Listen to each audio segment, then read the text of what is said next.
Pakruoth nyikwara mogir kama na inya komketera mogi TV ka endi ne wang sa chenro mara ng'ich welo bang'e to wabro go mbake buch jopiny gi Eric Omondi. Chon ne jalomb jopiny, sani koro chalo ni en jaked ne oganda nikech nitie gik mang'eny mosebedo kotimo e mbui ka endi mondo mi okony joma nigi chandruok achiel ariyo adek.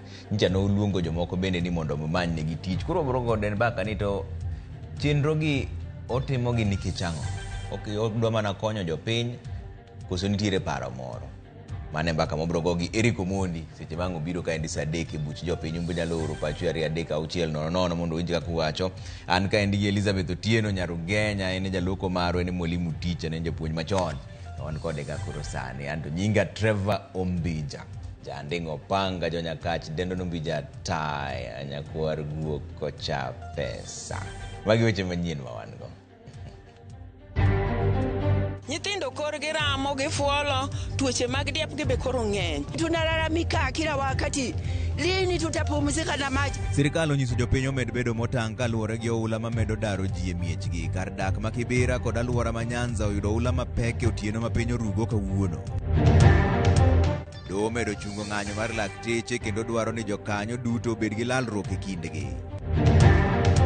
It is impunity of the highest level for any person to walk into a government office knowing very well that they have a fake certificate. Kaka yor fuong'o sigo mar chulo osara, jatend piny Kenya William Ruto nyiso jotije sirikal manigi oboke mabandia mondo gwe tao kendo duoko osara mosebed ka ichulogi.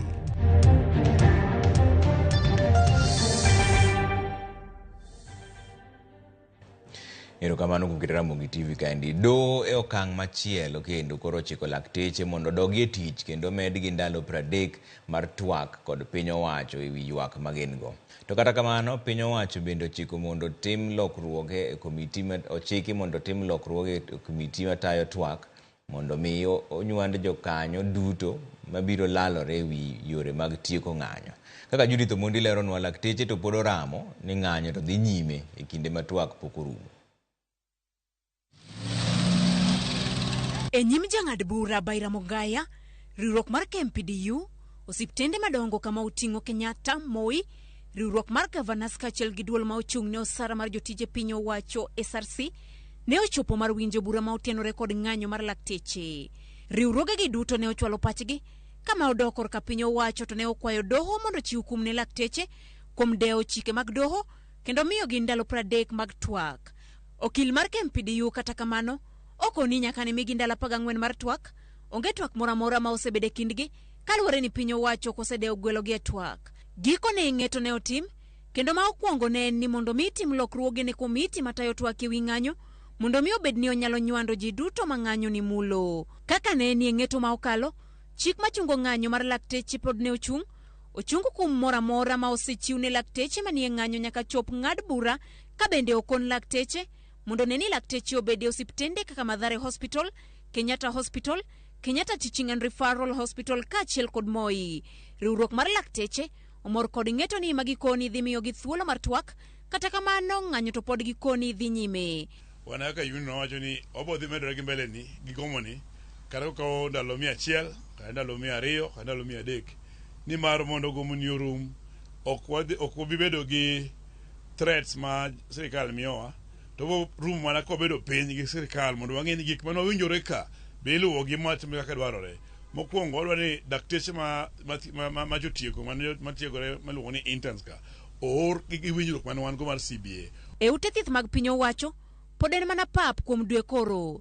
Thieth pod ok dhi nyime kendo jotuo ywak ni gihinyore. Mtoto hapo hospitali alikuwa mgonjwa, lakini nimepata madaktari hawako, sasa sijashughulikiwa. Nimekuja nimepata hospitali hakuna watu, hakuna madawa, wananiambia niende private na sina hiyo pesa ya kwenda private. Sasa tutakuwa tunaumia. Serikali tu ingetusaidia, madaktari warudi kazi na wao wapate. Tu hapa ndio wanategemea kutoka. Na sisi tunategemea hapa. Serikali itusaidie. Mgomo imetuathiri sana sababu wagonjwa sasa wakikuja kutafuta matibabu hapa hawapati sababu clinicians wako mgomo, madaktari wako mgomo. Sasa hali hapa ni mbaya sana. Ute thieth mag ji giwegi bende koni ting'o medorenegi nikech kwan mathoth mag jotuo mag yudo ahinya to mine madwa konyore. Ma kar thieth mar Misen Malitene kaunti ma Kericho. Since the doctors went for strike, we have had patients overflow. We used to have the bed capacity of 25, but now we have added another 30 beds so that it will accommodate the mothers who are coming to deliver. Owinjo bed ni chwalo ripot e nyim doho manyiso ni lokruoge otimie komiti matayo twak mag ng'anyo kochopo tich abich mar jumani ka doho to biro golo ng'eto e burani tarik 17 dwe mar abich higani. Judith Omondi, Ramogi TV. Sirikal ogolo milome ne jok Kenya ni obed motang' to ahinya kuonde ma oula medo kelo midhiero ahinya to e gwenge ma otenore gi aoche ma thoro pong' kinde ma koth chwe. Jatend migawo mar arita Kithure Kindiki ochiwo ranyisi mar kauntis 16 moriwo koda kama Kaluo nyaka jopiny jopiny nyaka bede motang'. Milome no obiro e kinde ma midhiero mar oula pod neno e pacho ka endie. E kar dak ma Kibera e buore Nairobi ka oula odaro moko kuom jodak kendo weyo gi maonge kuonde jot ka ulalo ma jopiny otiyo godo bende koro moko kuomgi ok lure. Ripota marwa Eric Owenga nolimogi. Okinyi ma kawuono jodak ma Kibra alura ma Kisumu Ndogo ka achiel kod Soweto West ne pod dhogi omoko kalore kod achiedh nade mane omonjogi. Achiedh nade mane okwako gi gotieno toka orani pong' kendo mumo udi buora mana seche mane giikre ne dhi nindo e okang' mane giwacho ni pod ok gineno. To koth ma hinyo wa nyen ma Ngong Forest. Ngong kuchende ma koth hinyo wa ego. Iwinjo. Koro wan wanindo mnaka to mache mua oyo ka eri. Iwinjo. Gik moko nyo wachako nwa golo, gigo kwa golo duto. Nikech kwa wachako nwa golo ni to koth koro biro mang'eny to donjo gi e dot to donjo gi e korot kila mali. Koro waringo nikech koro wabende wa ofia maisha marwa. Koro waringo waweyo gik moko e yot. Iwinjo. Onge kaka wanyalo tingo gimora amora. Koro matin mane wareso emowuog oko ka. Inipata kwa nyumba. Lakini ni maji ilikuwa mingi, siwezi kaa ndani. Ilibidi nitoke. Kwa nyithindo onge kwa makoro danga tergie. Kura poda dwaro to onge kaka danga yudo. Onge kaka danga yudo keje pesa onge madanga yudo godo pesa onge kuomo. Tu fee ma school be neno kaka chalo. Kuro onge wanwa kwa ma sirikal ka dang konywa. Kuro kuma gibro ninde aswapo kang'eyo poda go chandri koni gi koni mondo ang'e kuma dang gidhi ginindie. Pimane ok malo no muomo kendo imo nyaka daraja ni gino mane oketo ngima oganda kama tek wirane onge kaka ne ginyalo ringo e yo makare. Daraja ni bende ne pio yiengo manyiso ni ka koth omedo chwe to yore wuoth biro medo rochore mokalo. E kinde no ne ochuno mine ka achiel gi nyithindo temo reso mwandu magi ma bende ne riko senyodho pi mane obwaso udi. Benta Dhiambo ma bende nonindo oko gi anyuola mare mana kaka jodak mamoko notemo reso mwandu mage kinde no. Modongo ketere kucha sende odhi gi pi, sufrich ni odhi gi pi, kubni ni odhi gi pi, waonge kata kaka dangwa ol pie gimoro. Pok wawuok ka nikech wamanyo od ne ma pok wayudo. Ineno to sami yudo odno bende wuon ot dwaro pesa. Pesa no bi onge go sano nikech ng'eno kwa dhi tich nikech warango kaka dangwa resre to bende onge kaka wanyalo. Gokinyi pod ne oganda dhi nyime gi ywero chuodho e ute magi kata manyo moko kuom mwandu magi ma pod ne onimo e pi e udi ka jodak mamoko bende to ne temo chako kongo udi mane omuki gi pi mapek no. Thoth jodak malwora ni odak machiegni gi dho aora mobalo kod dwaro mar riwruok mar NEMA maloro ni ji odak mita 30 mabor gi aora. Gino ma ok yot kendo en okang' ma bende keto ngima jopiny kama diny ahinya to seche ma koth mapek dhi nyime gi chwe. Ma ok en kata ni wadak e tiend aora, nyaka jomoko dak e tiend aora pi tero. Iwinjo, ok ni kata ni wadak e tiend aora, kata jomoko dak e tiend aora be pi no ywero. Yorni kanilose no daro ji elufe mag dhano. Joma ne nyalo matin no ringo dhi ruta. Joma nge nyalo no sore dho aora kuondegi. Sani kichako kwane kiwuok Sarang'ombe malo, kikwano mita 30 kia Sarang'ombe, alafu chako imako machielo ma Karanja, kibiro kama nyaka Nairobi Dam. Idhi daro jomok tin 1000. Kata kamano otelo makae to semo mokalo mokuom apisas mag kaunti ma Nairobi kuom koso chopo mar tiyo tijgi ahinya to e daraja ni. Gino ma giwacho ni medo keto ngima jodak kama rach. But moko mochung' ne environment king'ise to no paro ni kako daki ode maber, jokibiro bodak maber. Iwinjo. No miyo tijgi sakaja to wan ma vet gi nyaka gibi kony jowa mathagre aora. to tabu gi duto neno nikech nitie bridge moro kae mano ger chon kata ka poger bypass man malo kae ni ne lodhi odine makoro dong piny koro piko biro to go kanyo to dok e ute ji. Jatend nanga ma Kibra sub county Jacob Odidi ewi mano kwa jodago nyomed bedo akicha to kanyalre to giwo gidhaura kako kang mar gengo midhiro go. Kopore Kibra e gwenge ma Mwea e county ma Kirinyaga bende midhiero mar aula medo neno ka jaduong' ma jahigni 65 kaachiel gi nyakware ma jahigni 14 manyocha omoko ya aula gikone noresi bang' kuom seche 36. NARS migawo mar arita kokalo kuom jatend migawono Kithure Kindiki to medo nyiso jo Kenya ni mondo bed motang' e gwenge ma oula okwako kaka Imbo mar Kenya, Nyanza, Nairobi, Nyandwat kod mamoko. E seche ma bad migawo mochung'ne nono lwasi dhi nyime kod wacho ni koth mapek pod igeno biro chwe e thurka, jodak kaka ma Kibra gie sani winjo matek kendo penjo maduong' en ere kaka gibiro wuok machiegni kod dho aora kendo gidhi mabor mita 30 kok dho aora. Eric Owenga, Ramogi TV, Kibra, Nairobi County. Wadong' mar weche mag oula ni familia bura sani koro buoro e kuonde jot ma kojolo e kar chung' od bura ma Karachuonyo e kaunti ma Homa Bay bang' oula daro gi e miechgi. Luoro margi sani en muoch mar tuoche kod nok mar chiemo. Commissioner morito gweng'no ma Nyanza bende omedo jiwo jopiny mondo bed akicha ka olero ni koth machwe e alwora mar Nyanza osemiyo ji ma kwan gi ok tin ne 18,000 oseyudo midhiero mar oula. Jafwambo marwa Ali Abich nigi ler mar wachni.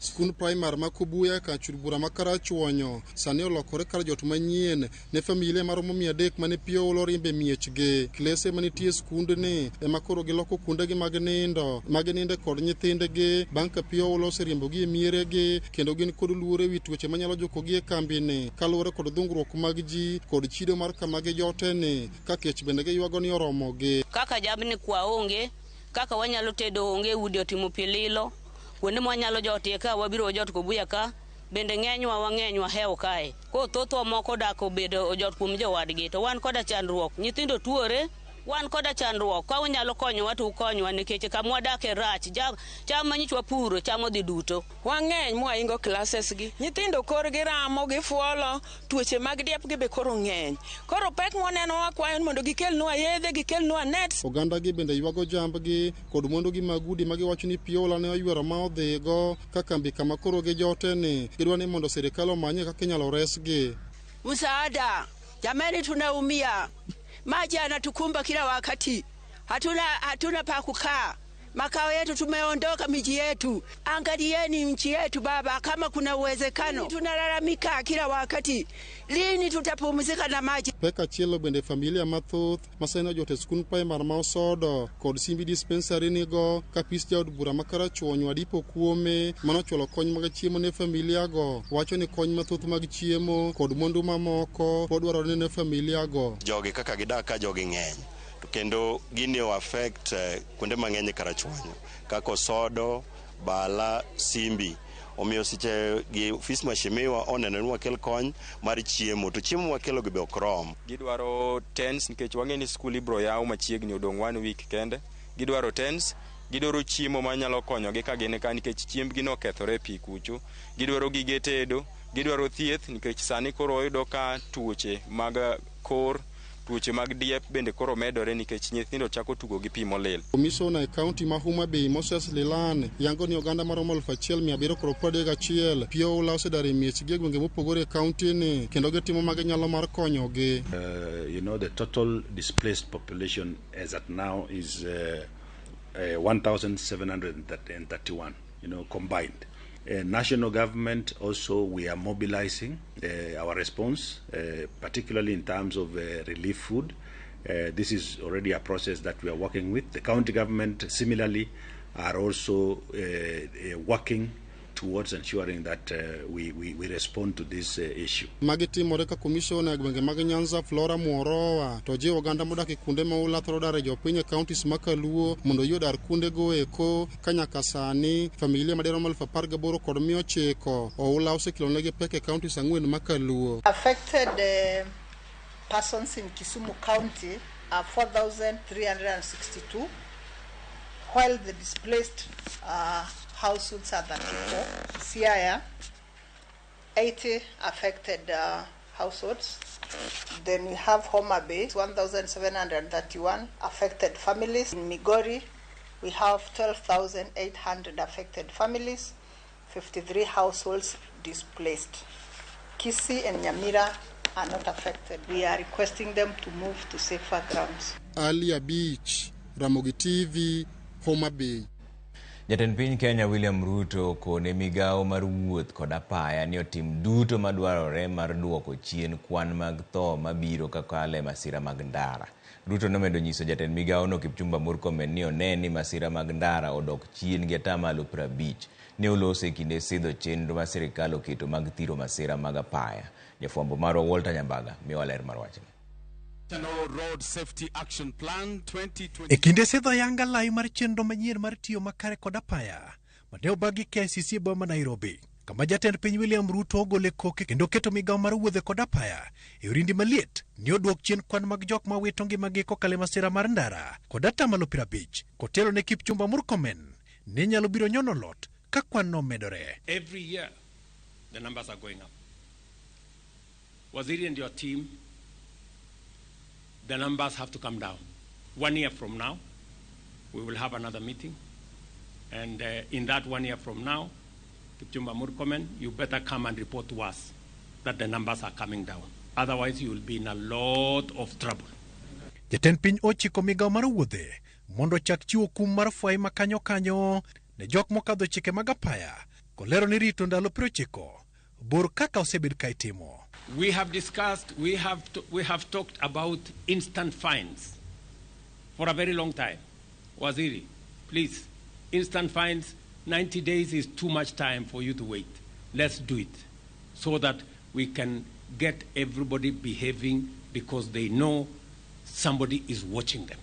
In this strategic plan, the driver and the rider are at the center of this strategic plan, Your Excellency. Sirikal koni biro guro picha mag dede konde mag apaya ma ogudhore kod kuonde manyalo kelo masira mag apaya kaka yor kedo kod tho ma oyaye.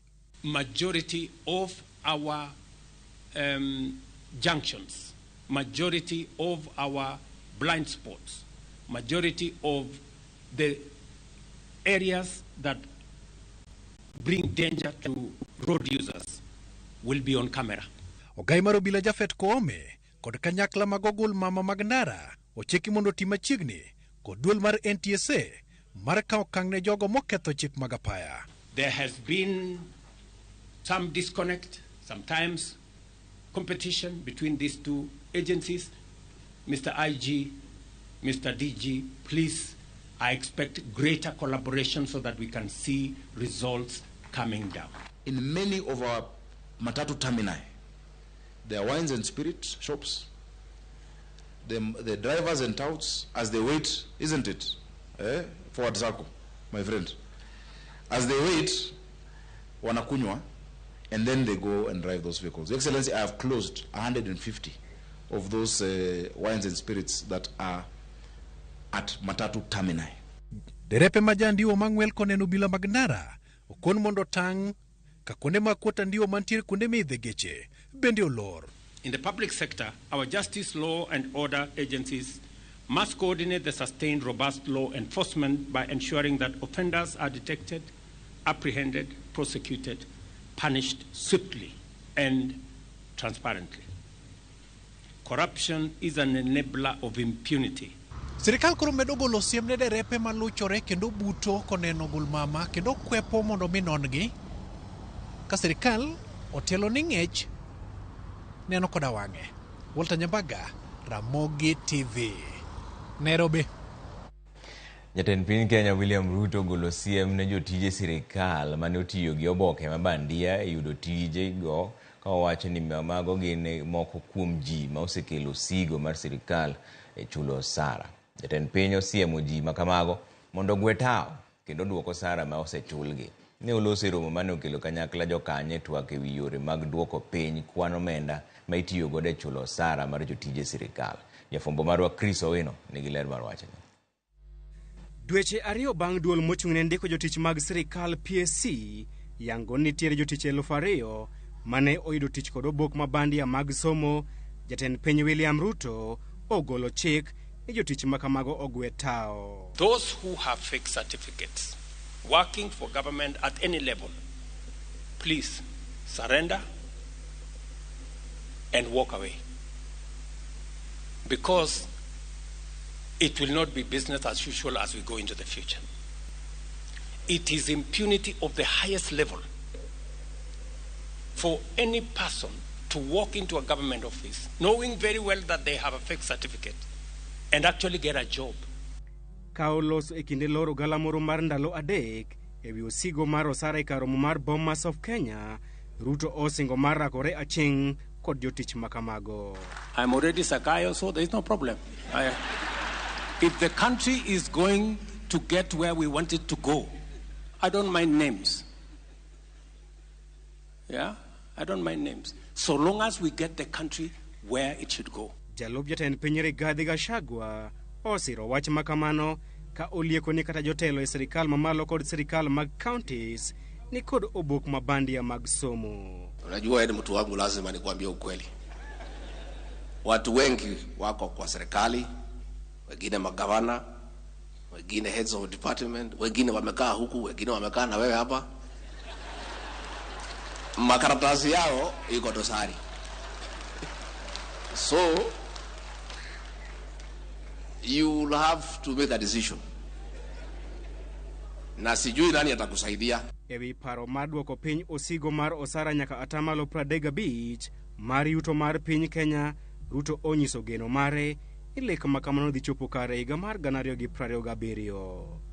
There are agencies, parastatals, institutions that have already achieved this without the target we have set. They confirm to us that with commitment, with determination, with courage, we can achieve this sooner than even 2027. Sani hapa nwanyalo time 2027, 2028. Nikech sani wan percentage marwa en 39%. Ka nyocha warango sani waloso budget to aneno ka otemo dhirwa to 41%. To an gadieri he was an average and well over 45, 48. Koro okapar wan kamaracha inya gima teko moloyo en jomo ondiki gi local authorities ma ng'any gi pod ni tich kaka ne gol gi onge kaka nyalo rationalize onge. Galamoro makamano bende ong'ado ni sirikal mamalo kod sirikal mag counties nyaka tiek chulo jotich magi osara gi payroll machon kochopo dwe mar 6 higani. All institutions at both levels of government to migrate their payrolls to the Human Resource Information System Kenya by June 2025. Gima bro bedo matek to aparo ni kata control of budget nyocho okelo wach machalo kamano ni cash flows bende gibeno nego ketgi outside the manual wage bill. Cash flow okonego bedi tich in ndalo mokalo aparo 3 months or something. Koro ka kokete kanyo to dwaro bang' dweche 2 kata 3 to koro kendi imiye contract manyien katigole. Duol mar SRC ne oyango ni moko kuom counties pod tiyo gi payroll machon e chulo jotich magi osara gino manyayo weche mag mibadhi. Kata odoko ni jatend piny William Ruto osingo mar bedo ng'ala manyime mar neno ni piny owacho mare odwoko piny osigo mar osara nyaka atamalo 35 mar yuto mar piny Kenya kochopo higa mar 2027. Jopiny koro oketo wang'gi mar neno ka piny owacho dhi keto e tim winjruok makamano. Chris Owino, Ramogi TV, Bomas of Kenya, Nairobi. Gavana Masiaya James Orengo onyiero weche ma jatend piny Kenya William Ruto wacho kinde galamoro mar osigo mar osara kama ne opimo jotelo masiro ng'anyo mar lakteche kod jogo matemo berore e wang' jopiny. Kanotwa kod Ramogi TV, Orengo ka ochung' ni dwaro mag lakteche gin weche ma sirikal nyalo kete tim bang' timo lalruok mochomo yo kod lakteche kar bayo wach mapile. orengo dok ne lakteche mag interns ewi osara margi mar siling 206,000 ka owacho ni omenda ma kamano romre gi somogi kaachiel gi tich ma gitiyo pile ka pile. Ne oparo ne Ruto ni en bende ne oberore ne jopiny e kinde kampen mar higa mar 2022. You have leaders who it is in their place, including governors, saying we support the doctor strike. Really? If you support the doctor strike, pay the money they are asking for. I mean, so we must stop chasing what is popular. We must go after what is right. Chung mara eni onewalos gi daktachi. Maten national government gi county government. Ano kaneno kum gik magidwaro moko wanyal lose. Ana neno ni kata daktache go ka konyisgi maler ka ji loso yo makare ni magi ma ok nyal timore. To kapar ni ginyalo tamore. To enani ewi loso no nitie moko miwacho gi sunga kendo kachal nyiso achai moro. Kaka jomilong ni interns go. Kane ji osewinjore mokete lwedo no nego chul gi siling 200,000 gi wiye. Tai ng'ato chiewo odiochieng' moro to wacho ni mano ok nyalre. Ai siling 200,000 nyaka siling 70,000. Mano kapar ne en gima onego timore. President Ruto bende odhi oko ka bere kuom jopiny. Mama Mboga gik mane wacho ni Mama Mboga inedi. Mama Mboga bende nowacho gik mang'eny maturi tiyo kwane. Senator Manandi Samson Cherargei owacho ni ot manyien ma oting'o apise mag jood bura Bunge Towers ok ni kare kaluwore kod chal mare motelo ne yepo mare odiochieng' makiny. Cherargei owacho ni pok gineno oboke mapuodho odno mondo chak tii gode. Omedo seyo omenda ma oseti godo e chenro mar gero odno mowacho ni chalo ma mibadhi nitiere iye kanyo.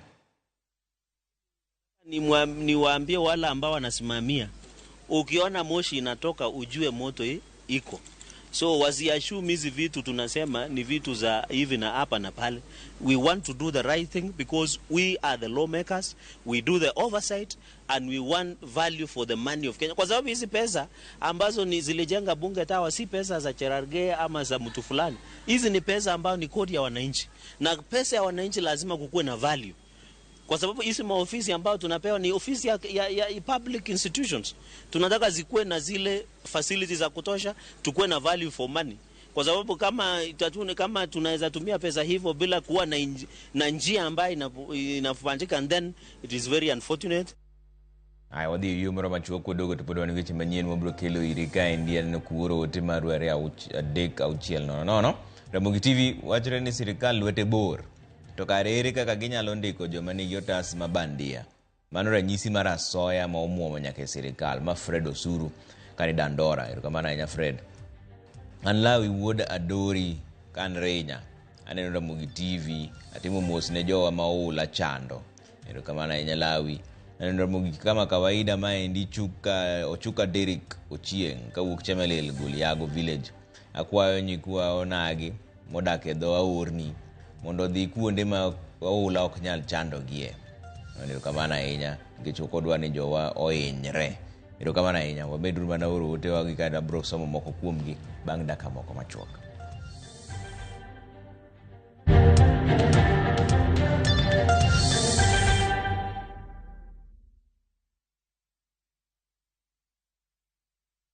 Asewacho ni nyathini to kowinja to sani oseguro tiende dalani.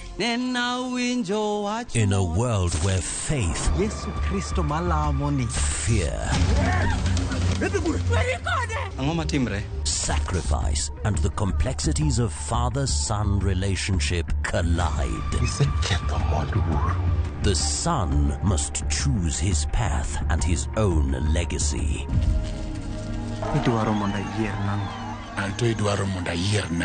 Watch this emotional and riveting story of Dennis in Where the River Divides. Watch the best content on the go only on Viusasa.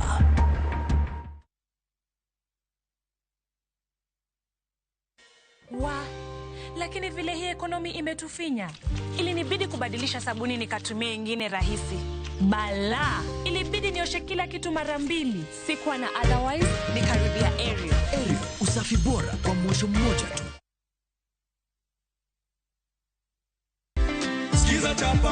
Skiza chapa, ushinde. Jina lako hili? Majina kamili? Kabili. Kiwango cha hela? 50. 50,000. Mpe ndonge, inaitwa ndonge. Kwangu. Tunakupa na zawadi. Kadhongi. Asante sana. Robai Achimba. Nashukuru sana. Uzidi kushiriki Skiza Chapa. You never know, unaweza bado ukapata pesa tena na tena. Skiza chapa, ushinde.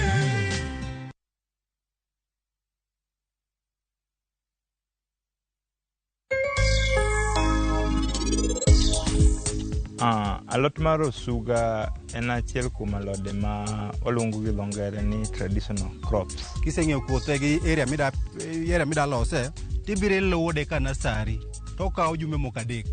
To ikora aika koro itero puothe manyo iseloso maber. Osuga lony wacho ni osuga improve eyesight mar ng'ato. Osuga nigi some antioxidant factor. Osuga improve mental health.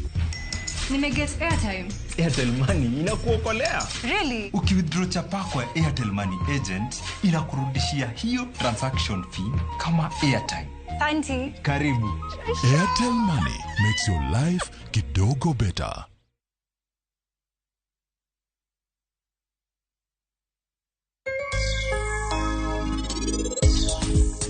Mora mauso wuoke puodho kawuono.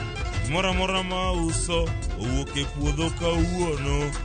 Bende usewinja kawacho ni nyanya bende beyo ka.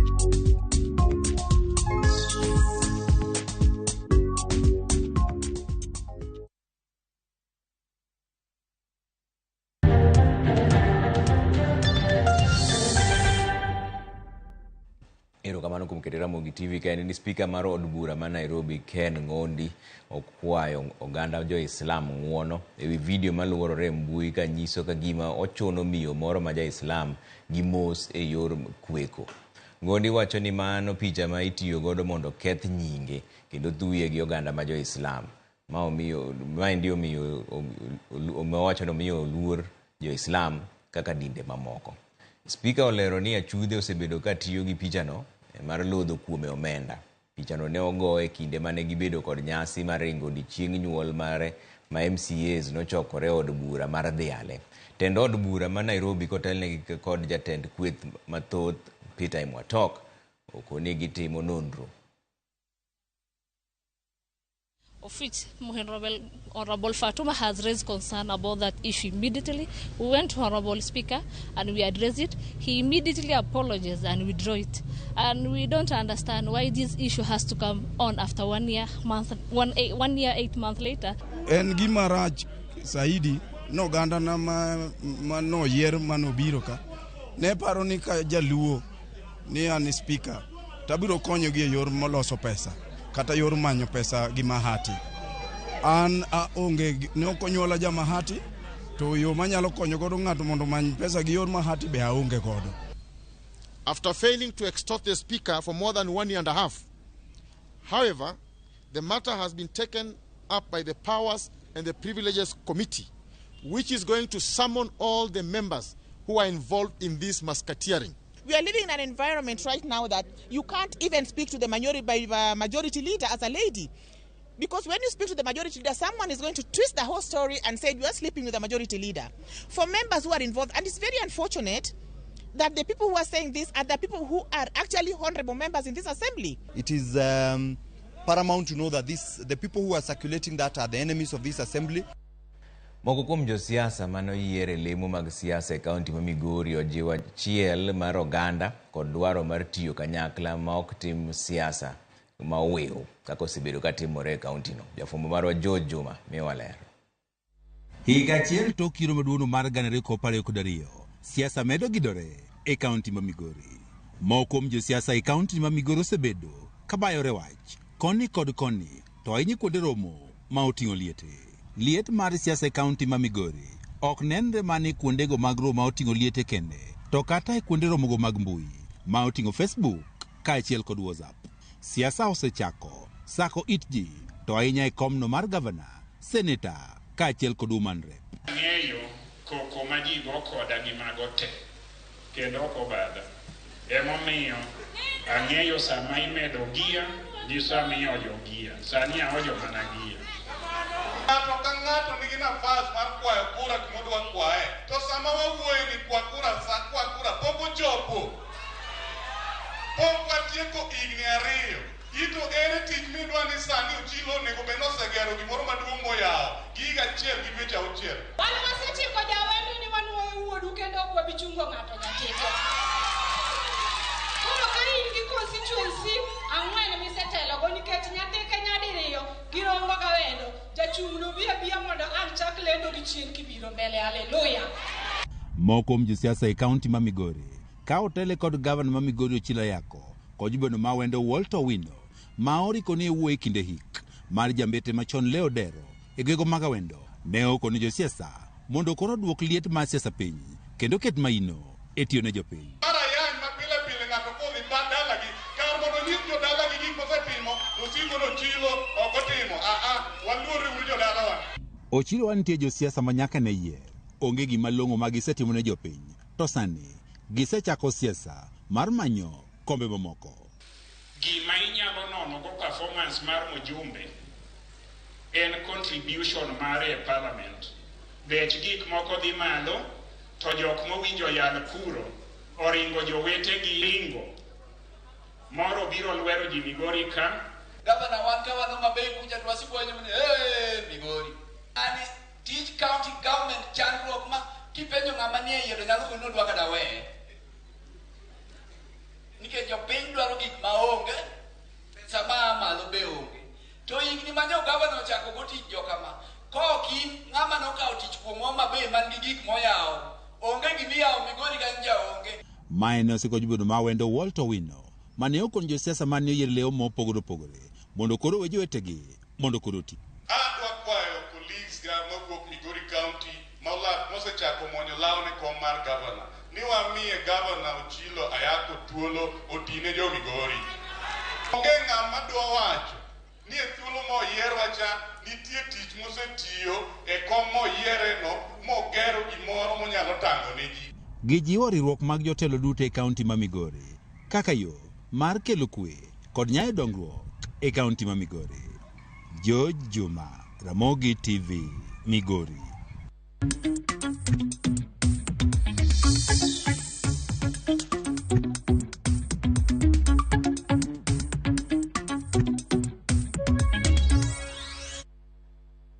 Kodonjo chimagola ni kambi mar okumba mar Direct Line Assurance oriwore kod riwruok mar sigunde ji giwegi men Kenya Private School Association mar chiwo chenro mag okumba e kuonde tiegruok. Kane olose e boma ma Mombasa e romo magalamoro ma higa ni kama jakanyo mohewa 10,000 nochope, manager mar Direct Line Ongata Bernard Ombati wacho ni kambino ochiwo okumba ne chenro mopogore opogore komoting'o okumba mar masira mariwo ji duto nyalo bedo jopuonjre kata jotich mamoko mag kuonde tiegruok. Wach morwaki kod jakom mar Kenya Private School Association Charles Ochume mawacho ni okumbano biro reso jonyuol kuom lal mikelo kod masiche e skunde kaka muoch mar mach kata masiche mag ndara. These products so that the schools can be able to get us with us and insure all their products, all their properties, so that in case of a misfortune, Direct Line can be able to compensate and relieve our parents who are suffering from school fees and other expenses. We are here together with our partners to look at ways that we will be able to enable us to stay afloat and be able to keep our schools running.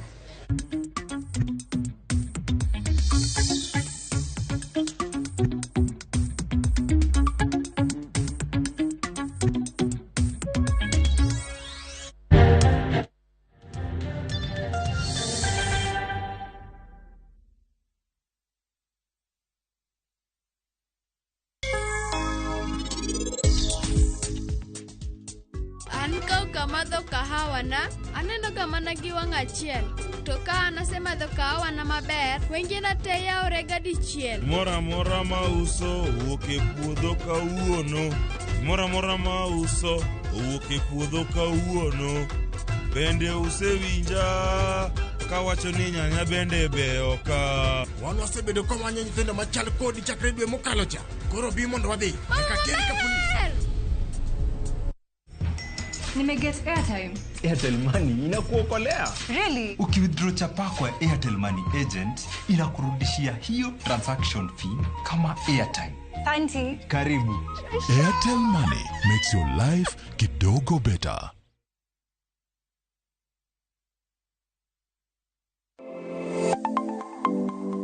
Chenro ka chenro en wuoth makende, kama jopiny nyiso kit pok mopogore opogore. Fundi watch, software developer. Gibedo gi lek mar timo duto mondo ginyis chia margi. Okoyot kiterori kendi gi passion no ibro nyalo. Rom gi jogo moseloko pok margi obedo kaka yuto margi mapile ka pile. Ma olos gi rabolo be. Iye ka en raffia grass to ko ka en rabolo. Tudri kodwa ka wamenyo kit pokgi. Kendo wanyiso kaka ng'ato ka ng'ato nyalo loko pok omiye yuto. Talanta mar ng'ato ng'eyo pogore but mare ma Nyasaye omiyi nyaka itigo maber. Magi duto iyudo mana e chenro mar pok opogore. Kwanza duoko ni Ramogi TV erokamano miyo aneno pogruok. Chieng' tich ang'wen ka tich ang'wen saa 2 okinyi mana e Ramogi TV.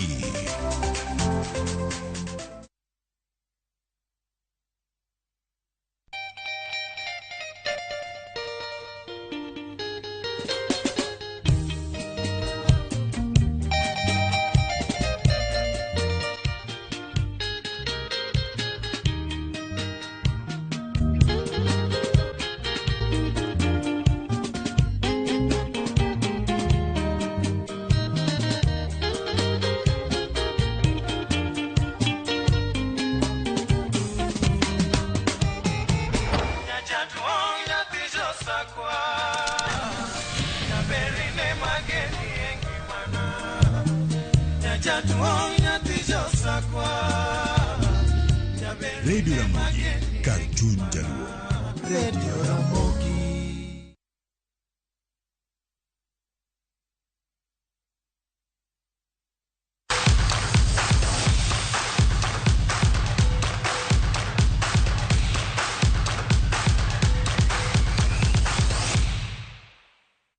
Machaka doche mag tukre jaloch mnyadiri ng'wech mag New York Marathon Geoffrey Kamworor olando kokale mbui mare mar X ni ok obidhi e piem mag London Marathon madhi bedo Jumapil mabiro ni. Kamworor wacho ni en gi rem e tiende ma ok nyal yiene timo ikruok makare ne piem makamano.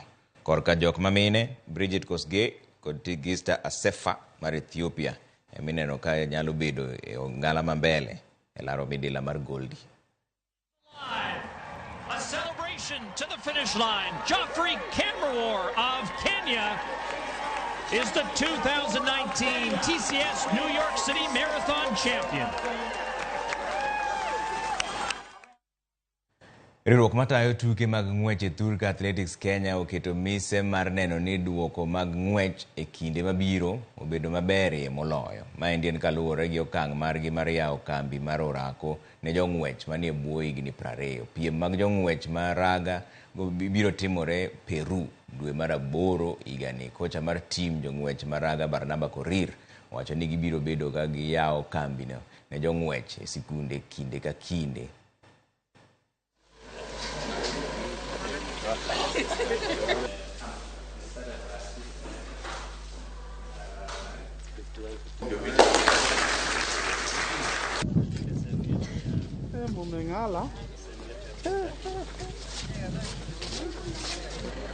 We started the camps in August last year, and then of course December, and now we are at the third time having the camps, and we have realized the importance of these camps.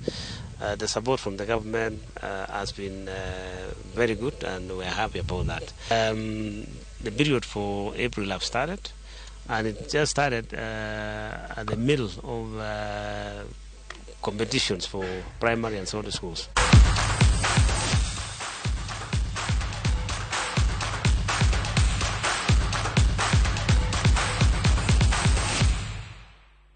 Erokamano kuom kete Ramogi TV kaendi kapok waloro chenro mar wang'ia ni wacho nang'o 2:06 makamu ka nigi sumo kanyo wacho ni gimorengo wacho no emonego Ruto luwo. Ramogi TV Trevor Oimore asedonjo kendo aneno weche mag ang'ich welo kan Karen kaendi. Wach mar oula ni to nego rang motegno kaka pile. Mabenta Charles. Erokamano ahinya kuom kete Ramogi TV kaendi wan tieko chenro mar ang'ich welo ka wan kaendi gi Elizabeth Otieno Nyarugenya kaka jaloko marwa. Kanyasawi yie to brudo kendo saa 3 kanto nyinga Trevor Ombija jandingo panga jonyakach dendo Ombija taya nyakwar guok kocha pesa wanere saa 3.